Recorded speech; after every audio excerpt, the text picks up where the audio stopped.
ನಮಸ್ತೆ ಸರ್. ನಮಸ್ತೆ. ಏನು ಸುಮಂತ್ ಹತ್ಯೆ ನಡೆದು ಇವತ್ತಿಗೆ 5 ದಿನ, ಅಂದ್ರೆ ಕೊಲೆಯಾಗಿ 5 ದಿನ ಆಯಿತು. ಯಾವುದೇ ಆರೋಪಿಯ ಪತ್ತೆ ಆಗಿಲ್ಲ ಅನ್ನುವಂಥದ್ದು ಸುಮಾರು ಜನ ಕಾಮೆಂಟ್ಸ್ ಹಾಕಿದ್ದಾರೆ. ಆರೋಪಿ ಯಾವ್ದಾದ್ರು ನಿಗೂಢ ವ್ಯಕ್ತಿ ಅಲ್ಲೇ ಇದಾನ ಅನ್ನುವಂತಹದ್ದೊಂದು ಕಾಮೆಂಟ್ಸ್ ಇದ್ರೆ, ಇನ್ನೊಂದು ಕಡೆ ಬಹು ಜನರ ಪ್ರಶ್ನೆ ಏನಾಗಿದೆ ಅಂತ ಹೇಳಿದ್ರೆ, ಡಾಗ್ ಏನಿರುತ್ತೆ ಎಲ್ಲಿವರೆಗೆ ಹೋಯ್ತು ಅನ್ನುವಂಥದ್ದು ಎಲ್ಲರದು ಪ್ರಶ್ನೆ. ನೀವು ವಿಶೇಷವಾಗಿ ನೀವು ವರದಿಗಾರರು, ಕೆಲವೊಂದು ನಿಮ್ಮ ಹತ್ರನು ಗುಪ್ತ ಮಾಹಿತಿಗಳಿರುತ್ತೆ. ಏನ್ ಸರ್, ಇಲ್ಲಿವರೆಗೆ ಯಾರಾದ್ರೂ ಕೊಲೆ ಸಂಬಂಧಪಟ್ಟಂತವ್ರು ಸಿಕ್ರ ಅಥವಾ ಮೊಬೈಲ್ಗಳ ಟ್ರೇಸ್ ಔಟ್ ಆಗಿದೆನಾ, ಇಲ್ಲ ಪೊಲೀಸರಿಗೆ ಇದು ಕಂಗಟ್ಟಾಗಿ ಎಲ್ಲಾದ್ರೂ ಸಿಒಡಿ ಅಥವಾ ಸಿಐಡಿ ಹೋಗುತ್ತಾ ಈ ತನಿಖೆ? ಸುಮಂತ್ ಹತ್ಯೆ ದಿನದಿಂದ ದಿನಕ್ಕೆ ನಿಗೂಢವಾಗ್ತಾ ಹೋಗ್ತಾ ಇದೆ. ಈಗ 5ನೇ ದಿನ ಆದರೂ ಸಹ ಯಾವುದೇ ಒಂದು ರೀತಿಯ ಸುಳಿವುಗಳು ಪೊಲೀಸರ 4 ತಂಡಗಳಿಗೆ ಸಿಕ್ಕೇ ಇಲ್ಲ. ಯಾಕಂತ ಹೇಳಿದ್ರೆ ಹಲವಾರು ಸ್ಕ್ವಾಡ್ಗಳಲ್ಲಿ, ಅಂದ್ರೆ ವಿಶೇಷ ತಂಡಗಳಲ್ಲಿ ಕೆಲಸ ಮಾಡಿದಂತ ಸಿಬ್ಬಂದಿಗಳನ್ನು ಈ ಪ್ರಕರಣದ ತನಿಖೆಗಾಗಿ ಆಯಾಮಗಳಲ್ಲಿ ತನಿಖೆ ಮಾಡಲಿಕ್ಕೆ ನಿಯೋಜಿಸಲಾಗಿದೆ. ಅಲ್ಲಿ ಟೆಕ್ನಿಕಲ್ ಗ್ರೌಂಡ್ ನಲ್ಲಿ ನಿಮ್ಗೆ ಮೊಬೈಲ್ ಟವರ್ ಗಳನ್ನು ಡಂಪ್ ಮಾಡಲಾಗಿದೆ. ಇಷ್ಟು ಮೊಬೈಲ್ ಸಂಖ್ಯೆಗಳು ರೀಡ್ ಆಗಿದೆ ಎನ್ನುವುದರ ಬಗ್ಗೆ ಡಿಟೇಲ್ ಆಗಿ ಸರ್ಚ್ ಆಗ್ತಾ ಇದೆ. ಈ ರೀತಿಯ ಒಂದು ಪ್ರಶ್ನೆ ಸರ್, ಒಂದು ಪ್ರಶ್ನೆ ಇಲ್ಲಿ ಬರುವಂತದ್ದು, ಮೊಬೈಲ್ ಅಂದ್ಕೊಳ್ಳೇನೆ ಆಂಡ್ರಾಯ್ಡ್ ಬರುತ್ತೆ, ಮತ್ತೆ ನಾರ್ಮಲ್ ಕೀಪ್ಯಾಡ್ ಮೊಬೈಲ್ಗಳು ಬರ್ತವೆ. ಹಳ್ಳಿ ಭಾಗದಲ್ಲಿ ಕೀಪ್ಯಾಡ್ ಮೊಬೈಲ್ ಜಾಸ್ತಿ ಉಪಯೋಗಿಸ್ತಾರಲ್ಲ. ಹಳ್ಳಿ ಭಾಗದಲ್ಲಿ ಕೀಪ್ಯಾಡ್ ಮೊಬೈಲ್ಗಳನ್ನು ಜಾಸ್ತಿ ಉಪಯೋಗಿಸ್ತಾರೆ, ಮತ್ತೆ ಕೆಲವು ಆಂಡ್ರಾಯ್ಡ್ ಮೊಬೈಲ್ಗಳು ಇರ್ಬೋದು, ಇಲ್ಲಂತಲ್ಲ. ಆದ್ರೆ ಟವರ್ ಡಂಪ್ ಮಾಡಿದಾಗ ಆ ಟವರ್ ನ ಅಡಿಯಲ್ಲಿ ಎಷ್ಟು ಮೊಬೈಲ್ಗಳು ರೀಡ್ ಆಗ್ತಾ ಇದೆ ಅಂತ ಗೊತ್ತಾಗುತ್ತೆ. ಅದನ್ನು ಕೂಲಂಕಷವಾಗಿ ಪರಿಶೀಲನೆ ಮಾಡಿಕೊಂಡು ಹೋಗ್ತಾರೆ. ಮಾಡಿದಾಗ ನಿಮ್ಗೆ ಸ್ಥಳೀಯರು ಮೊಬೈಲ್ಗಳ ಸಂಖ್ಯೆಗಳು ಬಂದ್ರೆ ಅದನ್ನು ಒಂದು ಪ್ರತ್ಯೇಕವಾಗಿಡ್ತಾರೆ. ಮತ್ತೆ ಅನ್ನೋನ್ ನಂಬರ್ಗಳು, ಅಂದ್ರೆ ಸ್ಥಳೀಯರ ಅಲ್ಲದವರ ನಂಬರ್ಗಳನ್ನು ಬೇರೆ ಇಟ್ಟುಕೊಂಡು ಅದರ ಮೇಲೆ ತನಿಖೆ ಮಾಡ್ಕೊಂಡು ಹೋಗ್ತಾರೆ. ಅವ್ರು ಯಾಕೆ ಅಲ್ಲಿದ್ರು ಅಂತ ಆ ಪ್ರಶ್ನೆಗಳು ಬರ್ತದೆ. ಇಲ್ಲಿ ಏನಾಗಿದೆ ಅಂತ ಹೇಳಿದ್ರೆ, ನಿಮ್ಗೆ ಆರಂಭದಲ್ಲೇ ದಿಕ್ಕು ತಪ್ಪಿದೆ ಈ ಪ್ರಕರಣದ ತನಿಖೆಯಲ್ಲಿ. ಯಾಕಂತ ಹೇಳಿದ್ರೆ, ಸುಮಂತ್ ಬೆಳಿಗ್ಗೆ 5:15 ಹೊತ್ತಿಗೆ ಮನೆಯಿಂದ ಹೊರಟಿದ್ದಾನೆ ಅಂತ ಇಟ್ಟುಕೊಂಡ್ರು. ಅಲ್ಲಿಂದ ಆತ ಹತ್ಯೆಯಾದಂತಹ ಸ್ಥಳಕ್ಕೆ ಬರ್ಲಿಕ್ಕೆ ಒಂದು 5 ನಿಮಿಷ ಸಾಕು. ಅಲ್ಲಿ ಆತನ ಮೇಲೆ ಹಲ್ಲೆ ಆಗಿದೆ. ಹಲ್ಲೆ ಆಗಿ ಆತನನ್ನು ಕೆರೆಯ ಭಾಗಕ್ಕೆ ಎಳ್ಕೊಂಡು ಹೋಗಲಾಗಿದೆ. ನಂತರ ಆತನನ್ನು ಕೆರೆಗೆ ಹಾಕಲಾಗಿದೆ. ಈ ವಿಚಾರ ಮನೆಯವರಿಗೆ ಗೊತ್ತೇ ಆಗಿಲ್ಲ. ಅವರಿಗೆ ಗೊತ್ತಾದದ್ದು ಯಾವಾಗ ಅಂತ ಹೇಳಿದ್ರೆ, ಈ ಘಟನೆ ನಡೆದು ಸುಮಾರು 1.5 ಗಂಟೆಗಳ ನಂತರ, 7ರಿಂದ 7:30 ಹೊತ್ತಿಗೆ. ಯಾಕಂತ ಹೇಳಿದ್ರೆ ಅವನ ಒಟ್ಟಿಗೆ ದನ ಪೂಜೆಗೆ ಹೋಗುತ್ತಿದ್ದಂತ 3 ಬಾಲಕರು ಅವನಿಗಾಗಿ ಒಂದು 10 ನಿಮಿಷ ಕಾದು ಅದ ನಂತರ ಅವರು ದೇವಸ್ಥಾನಕ್ಕೆ ಹೋಗಿದ್ದಾರೆ. ದೇವಸ್ಥಾನಕ್ಕೆ ಹೋಗಿ ದನ ಪೂಜೆ ಮುಗಿಸಿಕೊಂಡು ವಾಪಸ್ ಬಂದ ಮೇಲೆ ಅವರು ಸುಮಂತ್ರ ಮನೆಗೆ ಫೋನ್ ಮಾಡಿದ್ದಾರೆ. ಆಗ್ಲೇ ಗೊತ್ತಾದದ್ದು ಅವ ಮಿಸ್ಸಿಂಗ್ ಆಗಿದ್ದಾನೆ ಅಂತ ಹೇಳಿ. ಆ ಸಂದರ್ಭದಲ್ಲಿ ಸುಮಂತನ ಮನೆಯವರು ಅವರನ್ನು ಹುಡುಕ್ಲಿಕ್ಕೆ ಹೋಗಿದ್ದಾರೆ. ಅಲ್ಲಿ ರಕ್ತದ ಕಲೆಗಳನ್ನ ಕಂಡಾಗ ಅಲ್ಲೆಲ್ಲ ಸುದ್ದಿ ಆಗಿದೆ. ತುಂಬಾ ಮಂದಿ ಆ ಪ್ರದೇಶಕ್ಕೆ ಬಂದಿದ್ದಾರೆ. ಆದ್ರೆ ಯಾರೂ ಹೋಗಿ ಅಲ್ಲಿ ಕೆರೆಯನ್ನು ಹುಡುಕುವಂತ ಪ್ರಯತ್ನವನ್ನು ಮಾಡಿಲ್ಲ. ಪೊಲೀಸರಿಗೆ ಮಾಹಿತಿ ಸಿಗುವಾಗ ಸುಮಾರು 11 ಗಂಟೆಯ ವೇಳೆಗೆ ಪೊಲೀಸರಿಗೆ ಮಾಹಿತಿ ಕೊಟ್ಟಿದ್ದಾರೆ. ತಕ್ಷಣಕ್ಕೆ ಯಾರು ಕೊಟ್ಟಿಲ್ಲ? ತಕ್ಷಣಕ್ಕೆ ಯಾರು ಕೊಟ್ಟಿಲ್ಲ. ಬೆಳಿಗ್ಗೆ ಸಾಧಾರಣ 7 ಗಂಟೆ ಹೊತ್ತಿಗೆ ಇವರಿಗೆ ಎಲ್ಲ ಮಾಹಿತಿ ಗೊತ್ತಿದ್ರು ಸಹ ತಕ್ಷಣಕ್ಕೆ ಪೊಲೀಸರಿಗೆ ಮಾಹಿತಿ ಹುಡುಕಿದ್ದಾರೆ. ಇವರು ಹುಡುಕಿದ್ದಾರೆ, ಬೇರೆ ಬೇರೆ ಕಡೆಗಳಲ್ಲಿ ಹುಡುಕಿದ್ದಾರೆ. ಅದರಿಂದಾಗಿ ಅಲ್ಲಿ ಸುಮಾರು ಮಂದಿ ಬಂದಿದ್ದರಿಂದ ಅಲ್ಲಿ ಏನಾದ್ರೂ ಒಂದು ಸೂಕ್ಷ್ಮ ಸುಳಿವುಗಳು ಇದ್ರೂ ಸಹ ಅದು ಆ ಸಂದರ್ಭದಲ್ಲಿ ನಾಶವಾಗಿರುವಂತ ಸಾಧ್ಯತೆಗಳು ಇವೆ. ಹೀಗಾಗಿ ಯಾವ ಸಾಕ್ಷಿಗಳು ಸಿಗ್ತಾ ಇಲ್ಲ ಅನ್ನುವಂಥದ್ದು ಈಗ ಬಂದಿರುವಂತ ಸುದ್ದಿ ನಿಮಗೆ? ಹೌದು, ಈಗ ಯಾವುದೇ ಸಾಕ್ಷಿಗಳು ಸಿಗ್ತಾ ಇಲ್ಲ. ಮತ್ತೆ ಪೊಲೀಸರು ಬಂದದ್ದು 11 ಗಂಟೆ ಹೊತ್ತಿಗೆ. 11 ಗಂಟೆ ಹೊತ್ತಿಗೆ ಬಂದು ಇದನ್ನೆಲ್ಲ ನೋಡಿದಾಗ ಆ ಪ್ಲೇಸಿಗೆ ಅವರು ಒಂದು ಟೇಪ್ ಕಟ್ತಾರೆ. ಅದನ್ನ ಕಟ್ಟಿ ಮತ್ತೆ ಆ ಪ್ಲೇಸ್ ಅನ್ನು ರಿಸರ್ವ್ ಮಾಡಿದ್ದಾರೆ. ರಿಸರ್ವ್ ಮಾಡಿದ ಮೇಲೆ ಅಲ್ಲಿ ಏನಾದ್ರು ಸೊತ್ತುಗಳು ಸಿಗ್ತದೆ ನೋಡಿದ್ದಾರೆ. ಯಾಕಂದ್ರೆ ಅವನ ಕೈಯಲ್ಲಿ ಒಂದು ಟಾರ್ಚ್ ಇತ್ತು, ಎಲ್ಲವೂ ಇತ್ತಲ್ಲ. ಈಗ ಟಾರ್ಚ್ ಎಲ್ಲಿ ಬಿದ್ದಿತ್ತಂತೆ ಸರ್? ಅದು ಟಾರ್ಚ್ ಇವನ ಡೆಡ್ ಬಾಡಿ ಕೆರೆಯಲ್ಲಿ ಬಿದ್ದಿದ್ರೆ ಟಾರ್ಚ್ ಮತ್ತೊಂದು ಕಡೆಯಲ್ಲಿ ಬಿದ್ದಿತ್ತು. ಆದ್ರಿಂದಾಗಿ ಟಾರ್ಚ್ ಮತ್ತೊಂದು ಕಡೆಯಲ್ಲಿ ಬಿದ್ದಿದ್ರಿಂದಾಗಿ ಅದು ವಿರುದ್ಧ ದಿಕ್ಕಲ್ಲಿ ಬಿದ್ದಿತ್ತು ಅಂತ ಹೇಳಿ. ಅದರ ನಂತರ ಪೊಲೀಸರು ಸಹಜವಾಗಿಯೇ ಡಾಗ್ ಸ್ಕ್ವಾಡ್ಗೆ ಕಾಲ್ ಕೊಟ್ಟಿದ್ದಾರೆ. SP ಅವರಿಗೆ ಹೇಳಿದ್ದಾರೆ. IG ಅವರಿಗೆ ಮಾಹಿತಿ ಸಿಕ್ಕಿದೆ. IG ಅವರು ಬಂದಿದ್ದಾರೆ, SP ಅವರು ಬಂದಿದ್ದಾರೆ. ಸೋಕೋ ಟೀಮ್ ಇದೆ, ಅದು ಬರುವತ್ತಿಗೆಲ್ಲ ಮತ್ತೆ ಲೇಟ್ ಆಗಿರುತ್ತೆ. ಮತ್ತೆ ಲೇಟ್ ಆಗಿದೆ. ಮಧ್ಯಾಹ್ನ 1:30 ಹೊತ್ತಿಗೆ ಆ ಟೀಮ್ ಎಲ್ಲ ಬಂದಿರುವಂತದ್ದು. ಮತ್ತೆ ಕೆರೆ ಹತ್ತಿರದಲ್ಲಿ ಬ್ಲಡ್ ಶೆಡ್ ಸಿಕ್ಕಿದ್ರಿಂದಾಗಿ ಅಗ್ನಿಶಾಮಕ ದಳಕ್ಕೂ ಮಾಹಿತಿ ಕೊಟ್ಟಿದ್ರು, ಫಾರೆಸ್ಟ್ ನವರಿಗೆ ಮಾಹಿತಿ ಕೊಟ್ಟಿದ್ರು. ಯಾಕಂತ ಹೇಳಿದ್ರೆ ಅಲ್ಲಿ ಚಿರತೆ ಏನಾದ್ರು ಬಂದಿರಬಹುದು ಅಂತ ಹೇಳಿ. ಅದು ಫಾರೆಸ್ಟ್ ನವರು ಬಂದಿದ್ದಾರೆ. ಯಾಕಂದ್ರೆ ಅವರಿಗೆ ಮಾಹಿತಿಗಳು ಇರ್ತದೆ. ಚಿರತೆ ಬಂದಿದ್ರೆ, ಚಿರತೆಯ ಚಲನವಲನ ಇದ್ರೆ ಅವರಿಗೆ ಮಾಹಿತಿ ಇರ್ತದೆ. ಆದ್ರಿಂದಾಗಿ ಅವರು ಬಂದಿದ್ರು, FSL ನ ಸೋಕೋ ಟೀಮ್ ಬಂದಿತ್ತು. ಸೊ ಇವರೆಲ್ಲ ಬರೋಕ್ಕಿಂತ ಮೊದಲು ಅಲ್ಲಿ ನೂರಾರು ಜನ ಓಡಾಡಿದ್ದಾರೆ. ಇವರೆಲ್ಲ ಬರುವ ಇನ್ವೆಸ್ಟಿಗೇಷನ್ ಟೀಮ್ಗಳು ಎಲ್ಲ ಬರುವ ಮೊದಲು ನೂರಾರು ಮಂದಿ ಅಲ್ಲಿ ಓಡಾಡಿದ್ದಾರೆ. ಈಗ ಅಲ್ಲಿ ಈ ಹತ್ಯೆಯಲ್ಲಿ ಭಾಗಿಯಾದಂತ ಯಾರು ವ್ಯಕ್ತಿ ಇದ್ದಾರೆ, ಅವನಿಗೆ ಅಲ್ಲಿ ಇರುವಂತ ಸಾಕ್ಷ್ಯಗಳನ್ನು ನಾಶ ಮಾಡುವಂತ ಬೇಕಾದಷ್ಟು ಸಮಯ ಇತ್ತು. ಮತ್ತು ಆತನೇ ಸ್ವತಃ ಈ ಹುಡುಕುವ ಟೀಮಲ್ಲಿ ಇದ್ರೂ ಸಹ ಅಚ್ಚರಿ ಪಡಬೇಕಾದ ಅವಶ್ಯಕತೆ ಇರಲಿಲ್ಲ.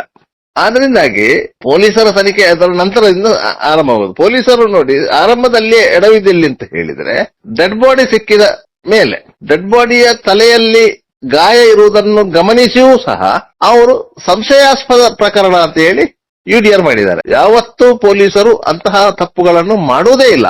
ಮೇಲ್ನೋಟಕ್ಕೆ ಅವರಿಗೆ ಅದೊಂದು ಕೊಲೆ ಅನ್ನೋದು ಖಚಿತವಾದ ಕೂಡಲೇ ಅವರು ಮರ್ಡರ್ ಕೇಸ್ ರಿಜಿಸ್ಟರ್ ಮಾಡ್ತಾರೆ.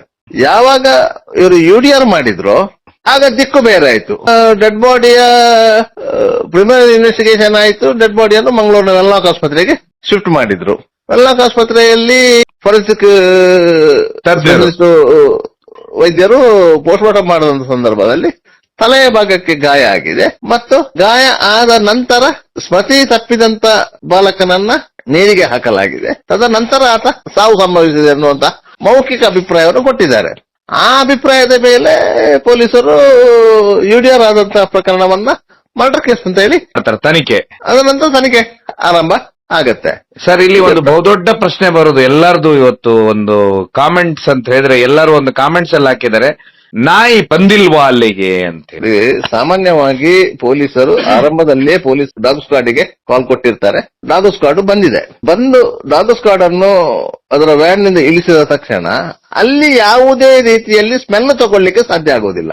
ಡೆಡ್ ಬಾಡಿ ಎಲ್ಲಿ ಸಿಕ್ಕಿದೆ ಇತ್ತು, ಅಲ್ಲಿ ಸ್ಮೆಲ್ ಇಲ್ಲ.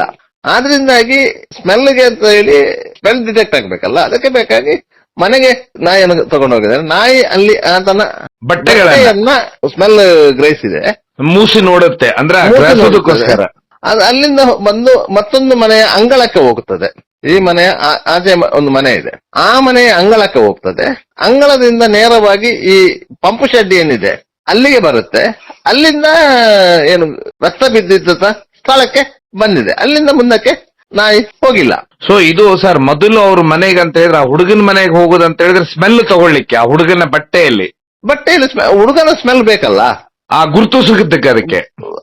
ಆ ಸ್ಮೆಲ್ ಅನ್ನು ತಗೊಂಡು ಆ ಸ್ಮೆಲ್ ಎಲ್ಲೆಲ್ಲಿದೆ ಅಂತ ಹೇಳಿ ನಾಯಿನ ಕರ್ಕೊಂಡು ಹೋಗ್ತಾರೆ. ನಾಯಿ ಓಡ್ತದೆ. ಅದು ಓಡುವಾಗ ಅದರ ಟ್ರೈನರ್ ಅದರ ಹಿಂಬದಿಯಲ್ಲಿ ಓಡ್ತಾರೆ. ಅದು ಅಲ್ಲಿಂದ ನೇರವಾಗಿ ಶೆಡ್ಡಿಗೆ ಹೋಗಿದೆ. ಶೆಡ್ಡಿಗೆ ಹೋಗುವ ಮೊದಲು ಮತ್ತೊಂದು ಮನೆಯ ಅಂಗಳಕ್ಕೆ ಹೋಗಿದೆ. ಅಂಗಳಕ್ಕೆ ಹೋಗಿ ಶೆಡ್ಡಿಗೆ ಹೋಗಿದೆ. ಅಂದ್ರೆ ಅವನು ಆ ದಿಕ್ಕಲ್ಲಿ ನಡ್ಕೊಂಡು ಬಂದಿರ್ತಾನೆ.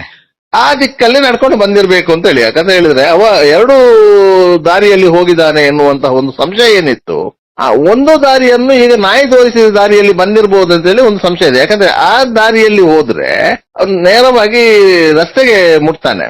ಆದ್ರೆ ರಸ್ತೆ ಅಲ್ಲಿ ನೇರವಾಗಿ ಹೋದ್ರೆ ಒಂದು ರಸ್ತೆ ಸಿಗುತ್ತೆ, ಆ ರಸ್ತೆಗೆ ಮುಟ್ತಾನೆ. ಆದ್ರೆ ಸಾಮಾನ್ಯವಾಗಿ ಅವನು ಆ ರಸ್ತೆಯಲ್ಲಿ ಹೋಗಲ್ಲ. ಈಗ ಅವನ ರಕ್ತ ಎಲ್ಲಿ ಬಿದ್ದಿತ್ತೋ ತೋಟದ ಮಧ್ಯದಲ್ಲೇ ನಡ್ಕೊಂಡು ಹೋಗೋದು.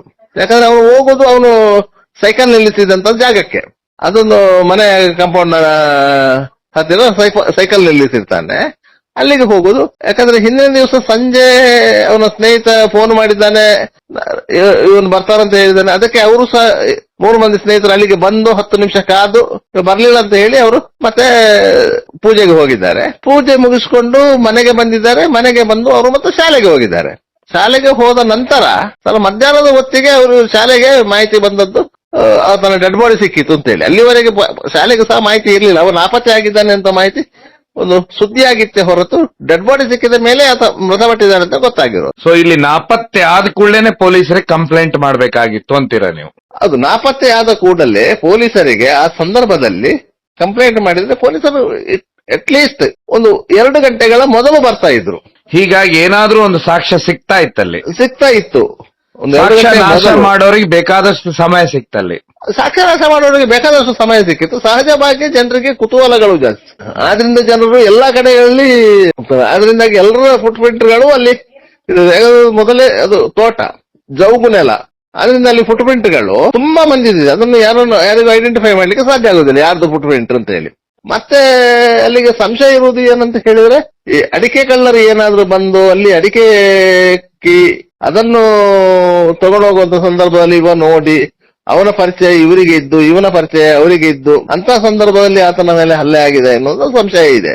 ಆದ್ರೆ ಆ ಭಾಗದಲ್ಲಿ ಅಡಿಕೆ ಕಳುವು ಆಗತ್ತಂತ ಸರ್? ಹೌದು, ಸ್ಥಳೀಯರು ಹೇಳ್ತಾರೆ ಅಲ್ಲಿ ಅಡಿಕೆ ಕಳವು ಆಗ್ತದೆ. ಅದು ಸ್ಥಳೀಯರು ಏನು ಹೇಳ್ತಾರಂತ ಹೇಳಿದ್ರೆ, ಅಲ್ಲಿ ಹಿಂದೆಲ್ಲ ಅಡಿಕೆ ಕಳವಾಗಿದೆ, ಆಗ್ಲಿಲ್ಲ ಅಂತ ಏನಿಲ್ಲ. ಈ ದಿನದಂದು ಅಡಿಕೆ ಕಳವಾದಂತ ಸುಳಿವುಗಳಿಲ್ಲ. ಅವ್ರು ಯಾವ ಅಡಿಕೆನೂ ಅಲ್ಲಿಂದ ಹೋಗಿಲ್ಲ, ಅಡಿಕೆ ಹೋಗ್ಲಿಲ್ಲ.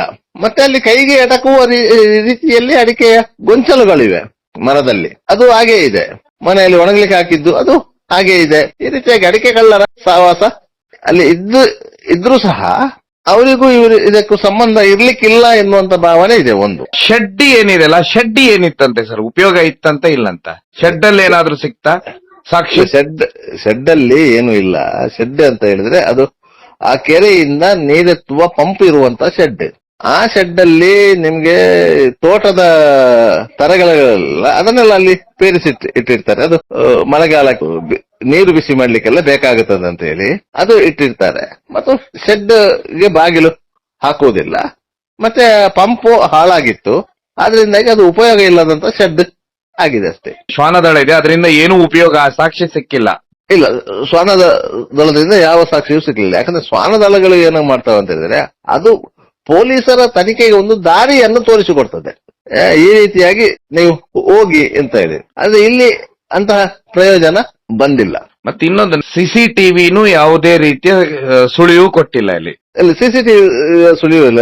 ಅಲ್ಲಿ ಅದು ಪಕ್ಕದ ಮನೆಯಲ್ಲಿ ಒಂದು ಸಿಸಿಟಿವಿ ಇತ್ತು, ಅದು ಹಾಳಾಗಿತ್ತು. ಮತ್ತೆ ಅದು ಸುತ್ತಮುತ್ತಲ ಯಾವ ಮನೆಯಲ್ಲೂ ಸಿಸಿಟಿವಿಗಳು ಇಲ್ಲ. ಮೊಬೈಲ್ ಇಂದು ಯಾವುದೇ ರೀತಿಯ ಟವರ್ಗಳು ರೀಡ್ ಆಗಿಲ್ಲ. ಇಲ್ಲ, ಮೊಬೈಲ್ ಟವರ್ಗಳನ್ನು ಡಂಪ್ ಮಾಡಿದ್ದಾರೆ. ಅದರಲ್ಲಿ ಏನು ಅಷ್ಟೊಂದು ಪ್ರಯೋಜನಕ್ಕೆ ಬರಲಿಲ್ಲ. ಮತ್ತೆ ಮುಖ್ಯ ರಸ್ತೆಯ ಬದಿಯಲ್ಲಿರುವಂತಹ ಸಿಸಿಟಿವಿಗಳನ್ನು ಸಹ ಪೊಲೀಸರು ಪರಿಶೀಲನೆ ಮಾಡಿದ್ದಾರೆ. ಅಂತ ಏನು ಸಂಶಯಾಸ್ಪದ ವಾಹನಗಳು ಹೋದದ್ದು, ಸಂಶಯಾಸ್ಪದ ವ್ಯಕ್ತಿಗಳು ಸಂಚರಿಸಿದ್ದು ಅಂತಹ ಯಾವುದೇ ಫೂಟೇಜ್ಗಳು ಸಿಕ್ಕಿಲ್ಲ. ಆದ್ರೂ ಒಂದು ಸುದ್ದಿ ಬರ್ತಾ ಇದೆ, ಬೆಳಗ್ಗೆ 5ರಿಂದ 5:30 ಮತ್ತೆ ನಾಯಿ ಬಾರಿ ಜೋರ ಕಿರ್ಚಾಡ್ತು ಅನ್ನುವಂತಹದ್ದು. ಇದಕ್ಕೇನಂತೀರಾ? ಸಾಮಾನ್ಯವಾಗಿ ಆ ಸಂದರ್ಭದಲ್ಲಿ ಧನುಪೂಜೆ ಇದ್ರಿಂದ ಸುತ್ತಮುತ್ತಲಿನ ಮನೆಯವರು, ಅಲ್ಲಿ ಸುತ್ತಮುತ್ತ ಒಂದು 7 ಮನೆ ಇದೆ, ಅದಕ್ಕಿಂತ ಆಚೆಗೆ ಮನೆಗಳಿವೆ. ಆ ಮನೆಯವರೆಲ್ಲ ಎದ್ದು ಧನುಪೂಜೆಗೆ ಅಂತ ಹೊರಟ ಸಂದರ್ಭದಲ್ಲಿ ಯಾವುದೋ ಒಂದು ನಾಯಿ ಬೊಗಳಿದಾಗ ಸಹಜವಾಗಿ ಬೇರೆ ನಾಯಿಗಳೆಲ್ಲ ಬೊಗಳಲಿಕ್ಕೆ ಅನುಮತಿ. ಒಂದು ಮನೆಯಲ್ಲಿ 3 ನಾಯಿಗಳಿತ್ತು, ಒಂದು ಮನೆಯಲ್ಲಿ 1 ನಾಯಿ ಇತ್ತು. ಗ್ರಾಮೀಣ ಪ್ರದೇಶದ ಪ್ರತಿಯೊಂದು ಮನೆಗಳಲ್ಲೂ ನಾಯಿ ಇರ್ತದೆ. ಒಂದು ನಾಯಿ ಯಾವುದಾದ್ರೂ ಶಬ್ದ ಕೇಳಿ ಬೊಗಳಿದರೆ ಆ ಶಬ್ದಕ್ಕೆ ಇತರ ನಾಯಿಗಳು ಬೊಗಳಲಿಕ್ಕೆ ಮಾಡ್ತವೆ. ಅಲ್ಲಿ ಅದಕ್ಕೆ ಪ್ರತ್ಯುತ್ತರ ಕೊಡ್ತಾ ಹೋಗ್ತದೆ ನಾಯಿಗಳು. ಗ್ರಾಮೀಣ ಪ್ರದೇಶ ಆಗಿರುವುದರಿಂದ ಅಲ್ಲಿ ಪ್ರತಿಯೊಂದು ಮನೆಗಳಲ್ಲೂ ನಾಯಿ ಇದೆ. ಒಂದು ಮನೆಯಲ್ಲಿ 3 ನಾಯಿ ಇದೆ ಅಂತ ಹೇಳ್ತಾ ಇದ್ದಾರೆ ಅವರು. ಅವರ ಮನೆಯಲ್ಲಿ 3 ನಾಯಿ. ಯಾಕಂತ ಹೇಳಿದ್ರೆ, ಈ ಅಡಿಕೆ ತೋಟ ಇರುವುದರಿಂದ, ರಬ್ಬರ್ ತೋಟ ಇರುವುದರಿಂದ ಅವರು ನಾಯಿಗಳನ್ನು ಸಾಕಿರ್ತಾರೆ. ಆದ್ರಿಂದ ಆ ನಾಯಿಗಳು ಬೊಗಳ್ಕೊಂಡು, ಅದು ಯಾವ ನಾಯಿಗಳು ಅಂದ್ರೆ ಬರೀ ಸೂಕ್ಷ್ಮ ಗ್ರಾಹಿಗಳು. ಅದು ವಾಸನೆಯನ್ನಾದ್ರೂ ಅಷ್ಟು ಸೂಕ್ಷ್ಮವಾಗಿ ಗ್ರಹಿಸ್ತದೆ, ಅದೇ ರೀತಿ ಶಬ್ದವನ್ನು ಸಹ ಗ್ರಹಿಸ್ತದೆ. ಸಾಮಾನ್ಯವಾಗಿ ನಾಯಿಗಳು ಮಲಗುವುದೇ ಸಹ ಈ ಕಿವಿಯನ್ನು ನೆಲಕ್ಕೆ ಆಣಿಸಿ ಮಲಗುವುದು. ಸುಮಾರು 1 ಕಿಲೋಮೀಟರ್ ದೂರದಿಂದ ಯಾರಾದ್ರೂ ನಡ್ಕೊಂಡು ಬಂದರೂ ನಾಯಿಗಳಿಗೆ ಗೊತ್ತಾಗುತ್ತೆ. ಯಾವುದಾದ್ರೂ ಪ್ರಾಣಿಗಳು ಬಂದರೂ ನಾಯಿಗಳಿಗೆ ಅರಿವಿಗೆ ಬರ್ತದೆ. ಯಾವುದಾದ್ರು ಸರೀಸೃಪಗಳು, ಹಾವುಗಳು ಏನಾದ್ರು ಸರಿಸಿಕೊಂಡು ಬಂದ್ರು ಸಹ ನಾಯಿಗಳಿಗೆ ಗೊತ್ತಾಗುತ್ತೆ. ಅದರಿಂದಾಗಿ ನಾಯಿಗಳು ಬೊಗಲಿಕ್ಕೆ ಶುರು ಮಾಡ್ತವೆ. ಒಂದು ನಾಯಿ ಬೊಗಳಿದ್ರೆ ಮತ್ತೆ ಸುತ್ತಮುತ್ತಲಿನ ಎಲ್ಲಾ ನಾಯಿಗಳು ಬೊಗಳುದೇ. ಅದು ಯಾವುದನ್ನಾದ್ರೂ ನೋಡಿ, ಯಾರನ್ನಾದ್ರೂ ನೋಡಿ, ಯಾವುದಾದ್ರೂ ಶಬ್ದ ಕೇಳಿ ಬೊಗಲಿಕ್ಕೂ ಸಾಧ್ಯತೆಗಳಿವೆ. ಅದೆಲ್ಲ ನಾಯಿಗಳು ಬೊಗಳಿದೆ. ಆಗ ಕೆಲವು ಮನೆಯವರು ಬೆಳಿಗ್ಗೆ ಆಗ್ತಾ ಬಂದಿದೆ, ಎಚ್ಚರ ಆಗಿದ್ದಾರೆ, ಗಮನಿಸಿದ್ದಾರೆ, ಮತ್ತೆ ಮಲಗಿದ್ದಾರೆ. 2 ರಸ್ತೆ ಇದೆ ಅಂತಾರೆ. ಒಂದು ಈ ಬಾವಿ ಬರುವಂತ ರಸ್ತೆ, ಇನ್ನೊಂದು ಅದ್ರ ಹಿಂಭಾಗದಲ್ಲಿ ಒಂದು ದೊಡ್ಡ ರಸ್ತೆ ಇದೆ ಅಂತಾರೆ. ಏನ್ ಸರ್ ಅದು? ಅದಂದ್ರೆ ನಿಮ್ಗೆ ಗುರುವಾಯನಿಕದಿಂದ ಉಪ್ಪಿನಂಗಡಿಗೆ ಹೋಗುವ ರಸ್ತೆಯಲ್ಲಿ ಗೇರುಕಟ್ಟೆ ಜಂಕ್ಷನ್ ಇದೆಲ್ಲ, ಅಲ್ಲಿಂದ ರೇಷ್ಮೆ ರೋಡ್ ಅಂತ ಒಂದು ರೋಡ್ ಇದೆ. ಆ ರೋಡ್ ವೆಹಿಕಲ್ ಹೋಗುವಂತ ರೋಡ್. ಆ ರೋಡ್ ನೇರ ಬಂದು ನಿಮ್ಗೆ ಗುರುವಾಯನಕೆರೆ ಟು ಬಂಟ್ವಾಳ ರೋಡಿಗೆ ಕನೆಕ್ಟ್ ಆಗ್ತದೆ. ಒಂದು ಪ್ರದೇಶ ಆ ರೋಡ್ ಇದೆ. ಆ ರೋಡ್ ನಿಂದಲೂ ಇವರ ಮನೆಗೆ ಬರ್ಲಿಕ್ಕೆ ಆಗತ್ತೆ. ಮತ್ತೊಂದು ಆ ರೋಡ್ ನಿಂದ ಸ್ವಲ್ಪ ಮುಂದಕ್ಕೆ ಸಂಬೋಳ್ಳಿ ಅಂತ ಹೇಳಿ, ಈಗ ಸುಮಂತನ ಮನೆ ಇರುವಂತ ಪ್ರದೇಶಕ್ಕೆ ಹೆಸರು ಸಂಬೋಳ್ಳಿ ಅಂತ ಹೇಳಿ, ಅಲ್ಲೊಂದು ರೋಡ್ ಇದೆ. ಆ ರೋಡಿಂದಲೂ ಇವರ ಮನೆಗೆ ಬರ್ಲಿಕ್ಕೆ ಆಗುತ್ತದೆ. ಆ ರೋಡ್ ನೇರವಾಗಿ ಹೋಗಿ ಮತ್ತೊಂದು ರೋಡಿಗೆ ಕನೆಕ್ಟ್ ಆಗ್ತದೆ. ಆದ್ರೆ ಆ ರೋಡಿಗೆ ಕನೆಕ್ಟ್ ಆಗೋ ಸ್ವಲ್ಪ ದೂರ ಆಗುವುದರಿಂದ ಸುಮಂತ ಮನೆಯಿಂದ ಈ ಅಡಿಕೆ ತೋಟದ ಮಧ್ಯದ ದಾರಿಯಲ್ಲಿ ನಡ್ಕೊಂಡು ಹೋಗೋದು, ಅದು ಹತ್ತಿರದ ದಾರಿ. ಅದು ಸರ್ 1 ಕಿಲೋಮೀಟರ್ ಆಗುದಾದ್ರೆ ಇದು 1 ಫರ್ಲಾಂಗ್ ದೂರದಲ್ಲಿ ಈ ದಾರಿ ಇರುವಂತದ್ದು, ಅದಕ್ಕಾಗಿ ನಡ್ಕೊಂಡು ಹೋಗೋದು. ಸೊ ನಿಮಗೆ ಬಲ್ಲ ಮಾಹಿತಿ ಪ್ರಕಾರ ಬಂದಿರುವಂತ ತನಿಖೆಯಲ್ಲಿ ಯಾವುದೇ ರೀತಿಯ ಪ್ರಗತಿ ಅಂದ್ರೆ ಯಾವುದೇ ಕ್ಲೂ ಸಿಕ್ಕಿಲ್ಲ ಅನ್ನುವಂತ ನಿಮಗೆ ಈಗ ಬರ್ತಾ ಇದೆ. ಈಗಿನವರೆಗೆ ತನಿಖೆಯಲ್ಲಿ ಯಾವುದೇ ರೀತಿಯ ಪ್ರಗತಿ ಆಗಲಿಲ್ಲ. ಒಟ್ಟು ಎಷ್ಟು ತಂಡ ತನಿಖೆ ಮಾಡ್ತಾ ಇದೆ ಅಂತ ಸರ್? ಬೆಳ್ತಂಗಡಿ ಡಿಎಸ್ಪಿ ಅವರ ನೇತೃತ್ವದಲ್ಲಿ ಒಟ್ಟಿಗೆ 3 ತಂಡಗಳು ತನಿಖೆ ಮಾಡ್ತಾ ಇದೆ. Belthangady sub inspector, Punjalkatte sub inspector, Venur sub inspector, ಈ 3 ಸಬ್ ಇನ್ಸ್ಪೆಕ್ಟರ್ಗಳ ನೇತೃತ್ವದಲ್ಲಿ ತಂಡ ಇದೆ. ಅವರು 3 ತಂಡಗಳು ಸಪರೇಟ್ ಆಗಿ ತನಿಖೆ ಮಾಡ್ತಾ ಇದೆ. ಯಾವುದೇ ಕ್ಲೂ ಸಿಗ್ಲಿಲ್ಲ. ಮುಂದೆ ಹೇಗಂತೀರಾ ಸರ್, ಇದನ್ನ ಸಿಐಡಿ ವಹಿಸ್ಬೇಕಂತೀರಾ? ಅಲ್ಲ, ಇನ್ನೊಂದು ಇವತ್ತು ಅಲ್ಲಿ ನಾಳಾ ದೇವಸ್ಥಾನದಲ್ಲಿ ಸಾರ್ವಜನಿಕರು ಸೇರಿ ಎಲ್ಲೊಂದು ದೇವರಿಗೆ ಪ್ರಾರ್ಥನೆ ಮಾಡಿದ್ದಾರೆ. ನಮ್ಮೂರಿನ ಹುಡುಗ ಇಲ್ಲಿಗೆ ಧನಪೂಜೆಗೆ ಬರುವಂತ ಬಾಲಕ ಹೀಗೆ ಈ ರೀತಿಯಾಗಿ ಆಗಿದೆ, ಅಪರಾಧಿ ಇನ್ನೂ ಸಿಕ್ಕಿಲ್ಲ, ಅದರಿಂದ ಶೀಘ್ರವಾಗಿ ಪತ್ತೆ ಹಚ್ಚಿಕೊಡ್ಬೇಕಂತ ಊರವರೆಲ್ಲ ಸೇರಿ ಒಂದು ಪ್ರಾರ್ಥನೆ ಮಾಡಿದ್ದಾರೆ. ಅದೇ ರೀತಿ ಮತ್ತೊಂದು ದೇವಸ್ಥಾನ, ಗೇರುಗಟ್ಟೆ ಹತ್ರ ಒಂದು ದೇವಸ್ಥಾನ ಇದೆ, ಅಲ್ಲಿನ ಸಾರ್ವಜನಿಕರು ಸೇರಿ ಎಲ್ಲ ಪ್ರಾರ್ಥನೆ ಮಾಡಿದ್ದಾರೆ. ಇದು ಇನ್ನು ಮುಂದಿನ ದಿನಗಳಲ್ಲಿ ವ್ಯಾಪಕವಾಗ್ತಾ ಹೋದ್ರೆ ಸರ್ಕಾರ ಈ ಬಗ್ಗೆ ಕ್ರಮ ಕೈಗೊಳ್ಳಬಹುದು. ಇದು ಇನ್ನು ಸ್ಥಳೀಯ ಪೊಲೀಸರಿಂದ ಸಾಧ್ಯ ಆಗ್ತಾ ಇಲ್ಲ.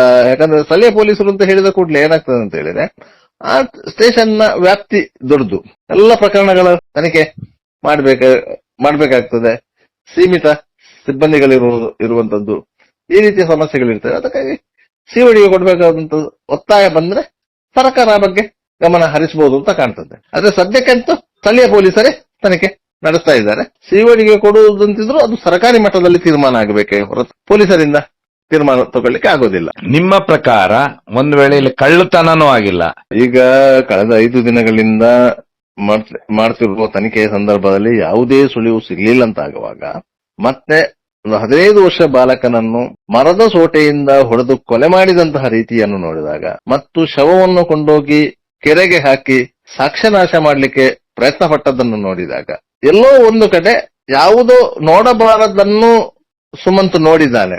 ಅದು ಸಾರ್ವಜನಿಕರಿಗೆ ಗೊತ್ತಾಗಬಹುದು ಎನ್ನುವ ಭೀತಿಯಿಂದ ಈ ಕೃತ್ಯ ಆಗಿರಬಹುದು ಎನ್ನುವಂತ ಸಂಶಯಗಳು ದಟ್ಟವಾಗ್ತಾ ಇದೆ. ಅಂದ್ರೆ ಇದು ಎಲ್ಲಾ ಕಡೆನೂ ಹರಡ್ತಾ ಇದೆ ಈಗ.